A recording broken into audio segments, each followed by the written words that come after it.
She began doing things that Kobe didn't understand. This new game was totally unlike the ones he played with his friends at school. Kobe was only 10 years old and in primary school. He loved playing soccer and reading storybooks. However, most days he returned to an empty house because his parents were always working. Mr. and Mrs. Omari ran a large shop in the local market. They worked hard daily to earn money and give Kobe a good life. The school bus dropped Kobe off at home around 3 o'clock in the afternoon every day, and he would be alone at home until 6 o'clock in the evening when his mother got back from the market. "I'm so bored staying here by myself," he complained one evening. "We are sorry, Kobe. It's just for 3 hours," his mother said. "We have to work hard to pay for your school fees and other needs." Kobe understood, but he still wished sometimes that they had more time for him. One day, Mrs. Omari had an idea. "Kobe," she said, "why don't we ask Auntie Marrera, our neighbor who lives next door, to look after you until we come home?" Auntie Marrera was their neighbor, a woman in her late 20s who lived alone. She was a spinster, meaning she was single. She was always cheerful and kind, so Kobe's parents trusted her. "Okay, Mom," Kobe agreed. He knew Auntie Marrera well. She was very nice and often gave him small treats. With his approval, Kobe started staying at Auntie Marrera's house whenever he came back from school. Auntie Marrera's home was small but neat. She always greeted Kobe with a plate of food and a warm smile. "Kobe, come and eat. How was school today?"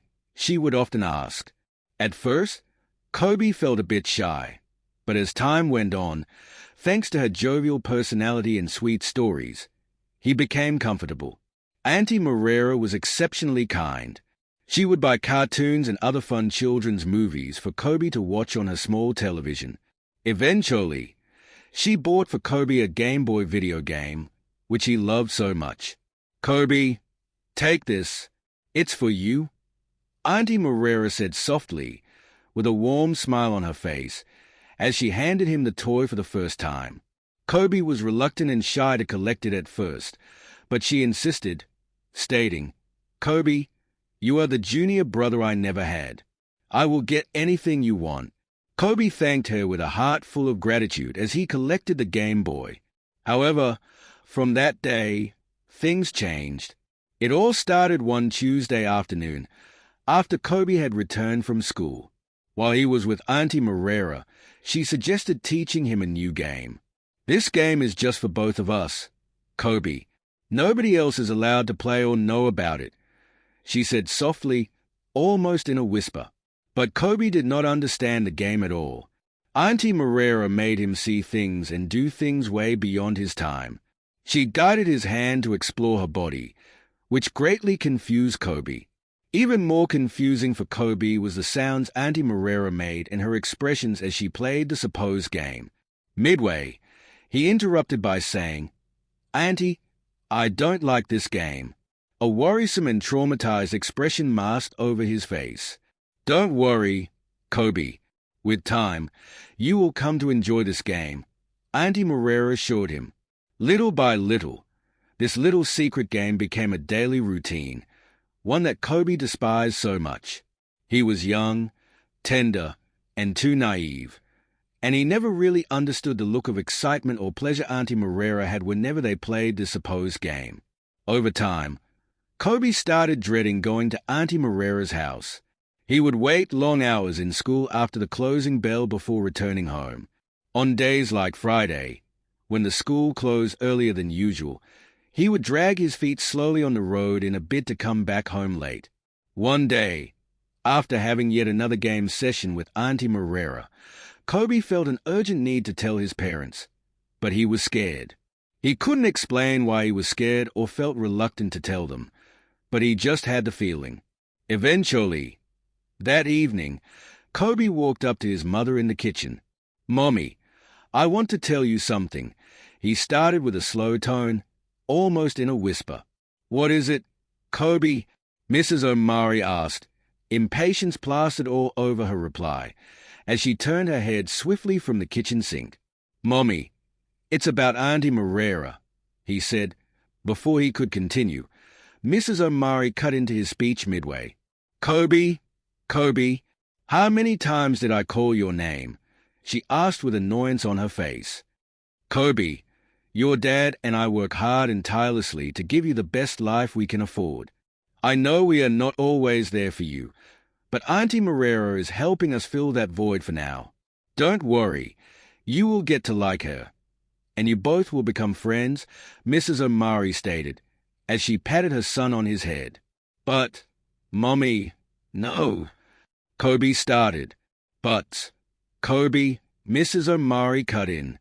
"Now, return back to your room and do your assignment, and don't talk about this issue again." "Yes, Mommy," Kobe replied in sadness as he turned and headed out of the kitchen. That night, as Kobe sat in his room, he cried silently because nobody wanted to listen to him.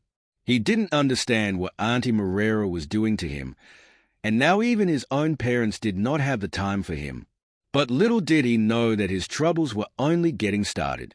The very next morning, when Kobe woke up from sleep, he realized that he had urinated on the bed.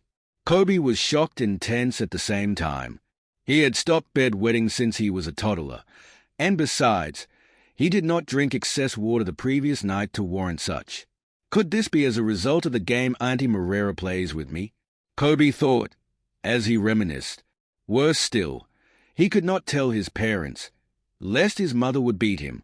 She was a strict disciplinarian. Anyway, Kobe managed to hide the mattress and change his clothes before anyone else would notice. But this issue of bedwetting persisted and continued for days. His parents were too busy to notice, but Kobe knew that something was wrong. One day, after returning from school, Kobe headed straight to Auntie Marrero's house. As usual, Auntie Marrero was glad to see him and greeted him with a plate of rice and juice. After a while, when Auntie Marrero came to play her game of touching with Kobe, he quickly cut in, saying, "Auntie, I don't like your game. It's making me urinate on my bed every day. I don't think I am feeling good." Auntie Marrero's expression changed immediately. For a minute, she looked like she was deep in thought, trying to understand what she just heard. Then, suddenly, she put on a light smile, moved close to Kobe reassuringly, and said, "Don't worry, Kobe. You will be completely fine. It is very normal for boys your age to bedwet. You will get over it." But this did not comfort Kobe at all. He could not explain everything that was happening since he started this new game with Auntie Marrero. He always felt unusually very anxious the moment he stepped into her house. His heart beat faster than usual, and he could feel the beat from his chest. He just so dearly wished that his parents would start coming back from work early, so that he would stop experiencing all these soon enough. This started affecting his attention in school. Kobe, who was one of the brilliant pupils in class, could no longer concentrate on schoolwork. He no longer enjoyed playing like before. While his friends played in the school field during break time, Kobe would just sit at a corner, lost in thoughts. Images of Auntie Marrero's body flashing all over his mind. His class teacher, Mrs. Anikai, soon took notice of this newly found behavior from Kobe. Mrs. Anikai was a loving and easy-to-rate teacher. All the students and pupils loved her for her playfulness and her kindness. But one special skill Mrs. Anikai had was her gift of observation. Mrs. Anikai could easily tell when a student was feeling bad or just had a mood swing. This singular trait of hers made her easily associate with the pupils. Mrs. Eni had been observing Kobe for a while and knew very well that something was wrong. He used to be a fun-loving and lively boy, but now he was mostly absent-minded and gloomy. After teaching in class one day, she asked Kobe to wait behind and see her at her desk. "Kobe, is anything the matter? You look lost these few days," Mrs. Anikai asked. Kobe stood in front of her desk with his head bowed in shame. He was contemplating whether to tell Mrs. Eni or not.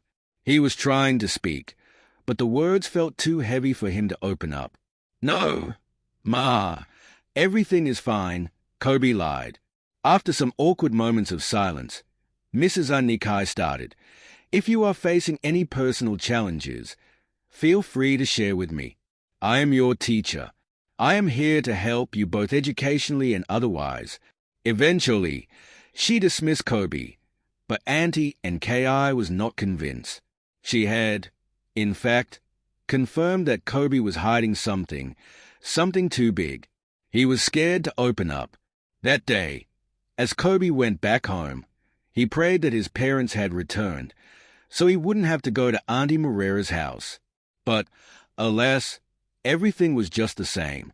He stayed at Auntie Morera's house, and as usual, she played her game. But something very strange happened this time around. While playing her game, Kobe noticed that his genital organ became stiff and stood erect. This sent fear down his spine, and he swore to open up to Auntie and Ki the next day. The next day, in school, after a lesson, he walked straight to Auntie and Ki's desk. With his head bowed to the floor in embarrassment, he began, "Auntie, I have something to tell you." Auntie and Ki leaned closer to pay more attention, as she wore a very serious and assuring look. Toby looked back and forth, left and right, just to ensure that nobody was eavesdropping or within a range that could hear what he was about to say. Then, he leaned in closer to Mrs. Anikai and whispered to her ears, "It's Auntie Morera, our neighbor at home. She does things to me and makes me do things I can't explain." Auntie Anikai was shocked. She paid vast attention as Kobe narrated his experience. "Kobe, you have done well." Auntie Kate started with a look of hope. "You don't have to feel bad, my boy. Nobody deserves to go through what you have been through in the hands of Auntie Morera. Don't worry. I will do everything in my power to help you." For the first time in weeks, Kobe felt happy that someone had actually listened to him and was willing to help.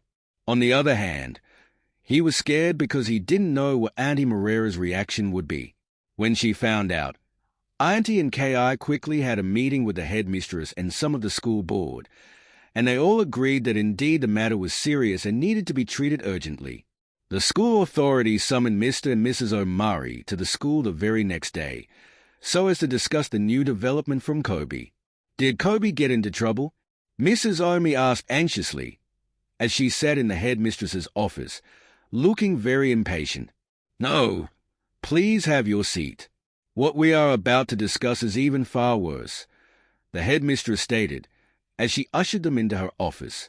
"Mr. and Mrs. Omari, your son has revealed to us some sad incident about your neighbor, Auntie Morera. Kobe said that Auntie Morera touches him every day. Are you aware of this?" "What?" Mr. Omari thundered.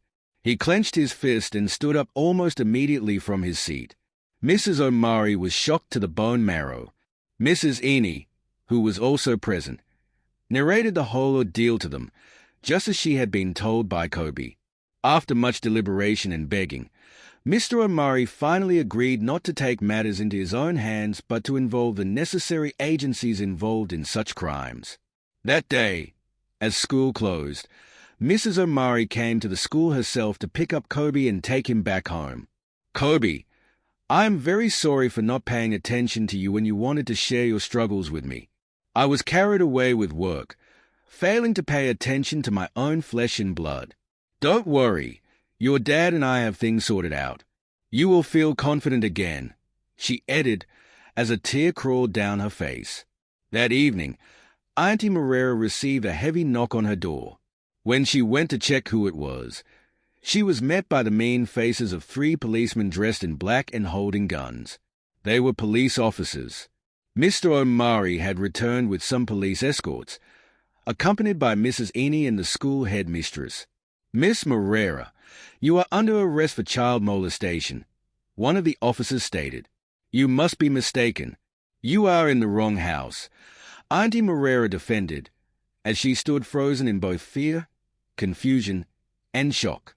"It is best you remain silent. Anything you say or do will be used against you in the court of law." The same policeman with handcuffs interrupted, as he arrested Auntie Morera and cuffed her hands. Meanwhile, Kobe was too scared to go outside. He stayed back in his room and watched the entire event unfold from the window in his room. He heaved a huge sigh of relief as he watched Auntie Morera being put in the police van and led out of the compound. From that day henceforth, Kobe's parents started paying more attention to him. They took turns to come pick him from school daily and stay with him at home. At school, Auntie and Ki kept a close eye on him and assured both him and other students to speak up whenever they were in trouble or needed help from adults. But the bedwetting did not stop yet. The therapist Kobe had been visiting had assured his parents that he would eventually get over it as time went on and he healed from the trauma slowly. Hi guys, thanks for watching this story. Want a massive shout out in our next upload? Kindly comment on a lesson you learned from the story and the country you are watching us from. Big thanks to you all.